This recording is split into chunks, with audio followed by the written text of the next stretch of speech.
What if the games dropping this year felt so real they left scratch marks on your brain?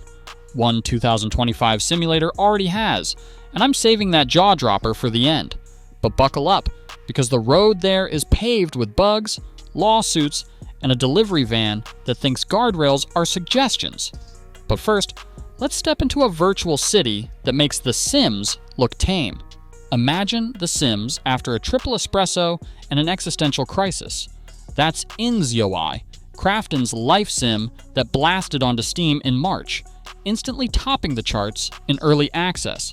Players are raving about the hand-painted skyscrapers and fully explorable metros, right before a glitch sends their avatar rocketing through the roof like an off-brand Iron Man.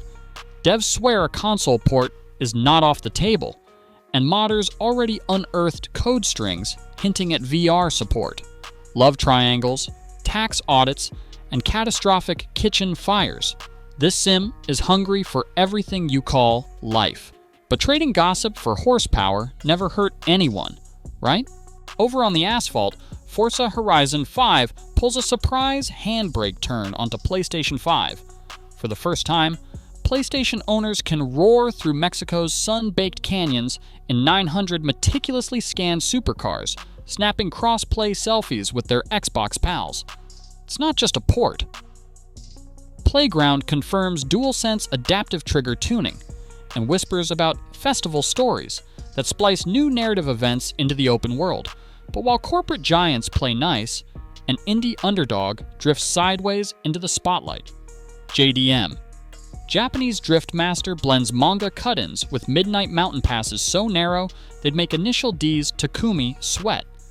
Preview clips show spark showers, tire smoke curling around sakura petals, and garages where you fine-tune camber down to half degrees. The community's already debating the perfect angle for a Kanagawa coast selfie. Transition. Enough legal driving. Let's cross a line the cops won't ignore. Meet Schedule 1, the solo dev crime sim that outsold its own competitor before the lawsuit letters finished printing. You start as a nobody slinging oregano-laced product under flickering streetlights. Within hours, you're laundering crypto and bribing NPC officials who might rat you out. The older drug dealer simulator threatened legal action, and players responded by review bombing the veteran game while crowning Schedule 1, the new kingpin. Controversy? Yes.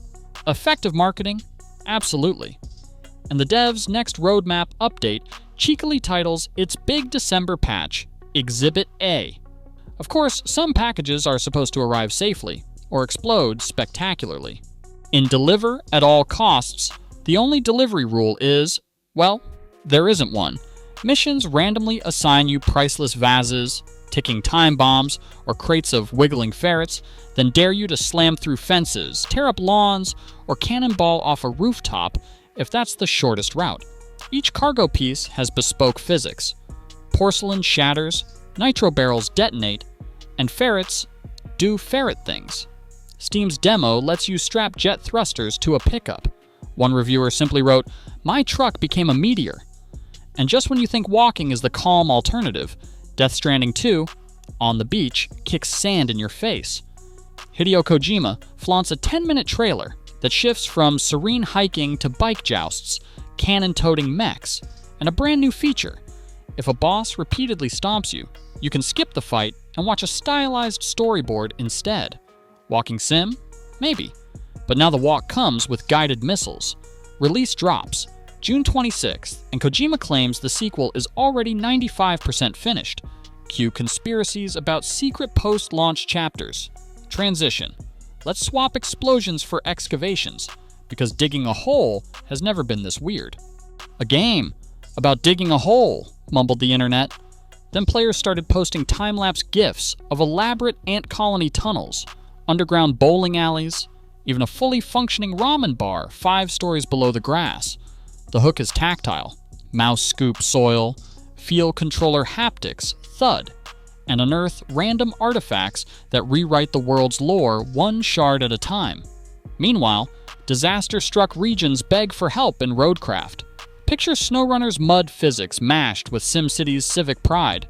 You commandeer 40-ton cranes, clear earthquake rubble, and rebuild bridges plank by plank, all in 4-player co-op.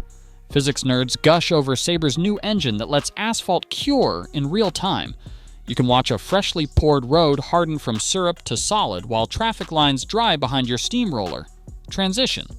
But while we pave roads on Earth, one project asks, who's paving space? Meanwhile, dirt meets its foamy doom in Power Wash Simulator 2. Future Lab's surprise sequel turns the internet's favorite chill pill into a full co-op renovation party. Late 2025 launch trailers promise Instagram-ready vistas, rippling water physics, and finally, split-screen spraydowns, so you and a friend can erase decades of gunk in perfect tandem. New nozzles swivel 360 degrees, detergents react to surface types, and a customizable home base tracks every square inch you've redeemed from filth. The devs call it more evolution than revolution. But when the grime melts in silky 4K, who's complaining? Falling Frontier missed 2 launch windows, and fans are still cheering. Why? Because no other RTS obsesses over orbital supply chains the way Stutter Fox Studios does. Every missile, sandwich, and fuel cell must travel along plotted vectors. Screw up a refuel, and your battlecruiser drifts into a lonely Saturnian graveyard. The 2025 delay sparked Reddit debates on whether the devs' perfectionism is genius or doom, but a fresh alpha leak shows draggable hull modules and a new grimdark postcard, photo mode. Back on terra firma, another studio says real football isn't 11 men you can't control. It's you breaking ankles in real time. Slow Clap's rematch yanks you inside the boots of a single player in a 5-a-side arena, where headers feel like uppercuts, and stamina gauges ignite when you sprint. Preview testers compare its tackles to Sifu parries with cleats. Early access opens June 19th, but a hidden training room in the beta already lets diehards practice bicycle kicks in bullet time.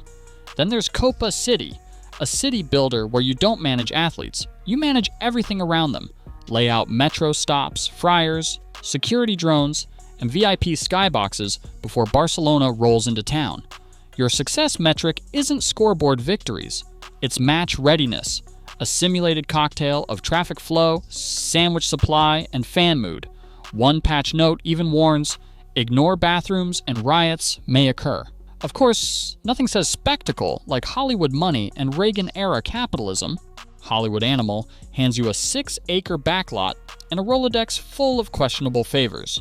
Greenlight art house chillers, bribe critics, or leak your own scandal to juice ticket sales. Early reviews praise the granular union negotiations, but complain that the crime slider lets you pay goons to, quote, misplace a rival's film canisters. Devs promise an ethics patch, whatever that means. For armchair tycoons craving spreadsheets, Rise of Industry 2 rewinds to 1980s USA, complete with neon dashboards and deregulation fever. Build soy farms in Iowa, truck tofu to Chicago, or flood Wall Street with junk bond hype.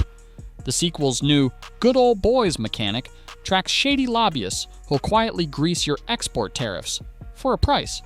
Release hits Q2, and the devs tease a mod kit so fans can import the 90s .com bubble next.